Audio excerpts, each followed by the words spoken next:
پیدائش کس طرح بیان کی گئی ہے۔ اب ہم اس کو پڑھ لیتے ہیں۔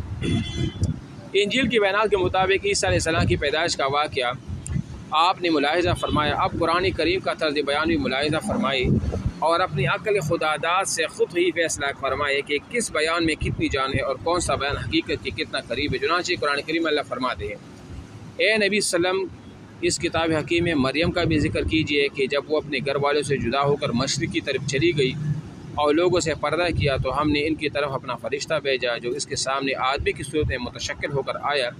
اسے دیکھ کر مریم نے کہا کہ اگر تو متقی ہے تو میں تجھ سے اللہ کی پناہ میں آتی ہوں۔ ٹھیک ہے، فرشتہ بولا کہ میں تو آپ کے رب کا فرستادہ ہوں، یعنی فرشتہ ہوں، قاصد ہوں تاکہ آپ کو ایک پاکیزہ فرزند عطا کروں۔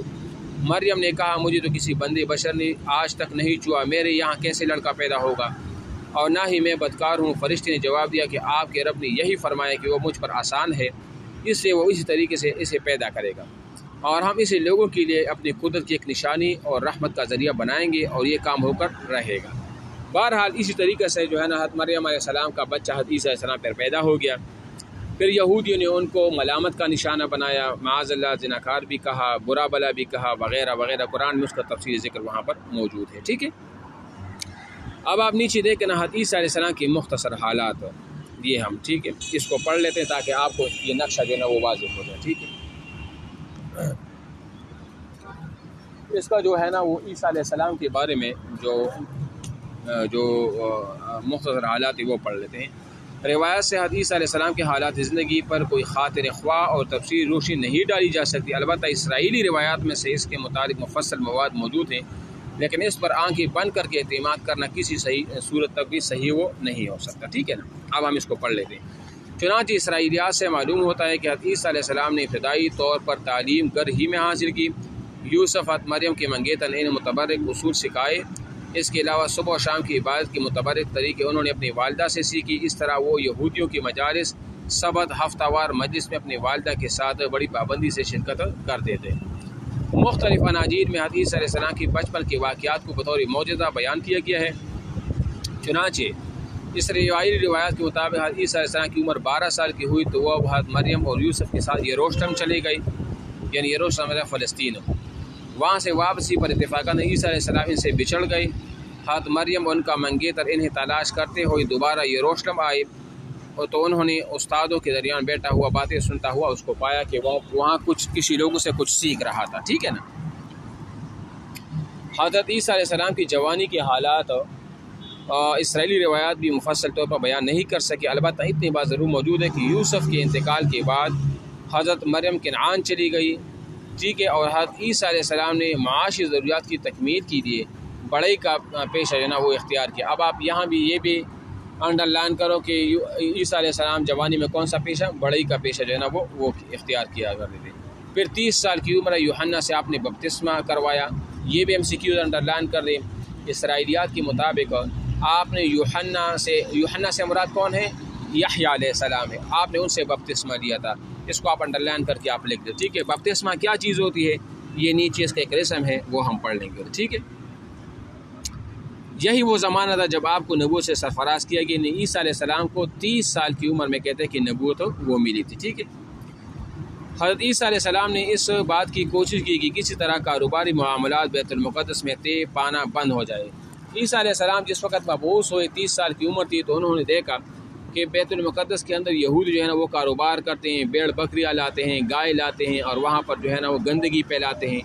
تو عیسیٰ علیہ السلام نے ان کو تبلیغ کیا اور کہا کہ یہ لوگ آپ کیا کرتے ہوں، یعنی آپ کے آباء و اجداد پچھلے پیغمبروں نے ایسا تو کچھ نہیں کہا جس طرح آپ لوگ کرتے ہو۔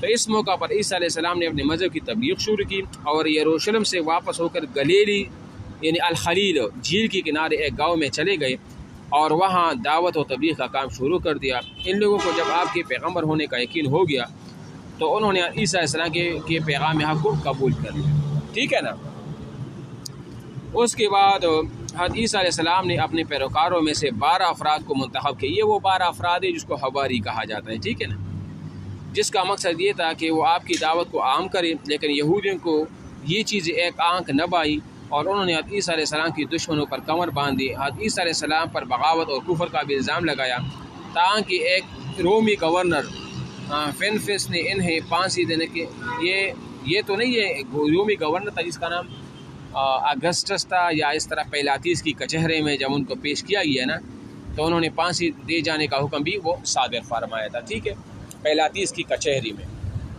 اچھا جی, اب یہاں پر کیوں ہیں وہ مخالفت کے جو اسباب ہیں نا وہ بھی آپ کو ابھی بتاتے رہتے ہیں ادھر کہ کس طرح یہودیوں نے عیسیٰ علیہ السلام کی مخالفت وغیرہ شروع کی. پہلے ہم بتا چکے ہیں نا کہ عیسیٰ علیہ السلام سے پہلے جو یہودی تھے انہوں نے مذہب کی اجارہ داری قائم کی تھی, لوگوں سے پیسے بھی بٹور لیتے تھے, اور اسی طرح حلال کو حرام کرنا, ظلم و جور کو جو ہے نا عام کرنا وغیرہ, یہ ان کا ایک شیوا تھا اور یہی ان کا ایک کاروبار بھی تھا. چنانچہ اس چیزوں کی وجہ سے جو ہے نا وہ عیسیٰ علیہ السلام کے مخالف بھی وہ ہو گئے تھے. ٹھیک ہے نا.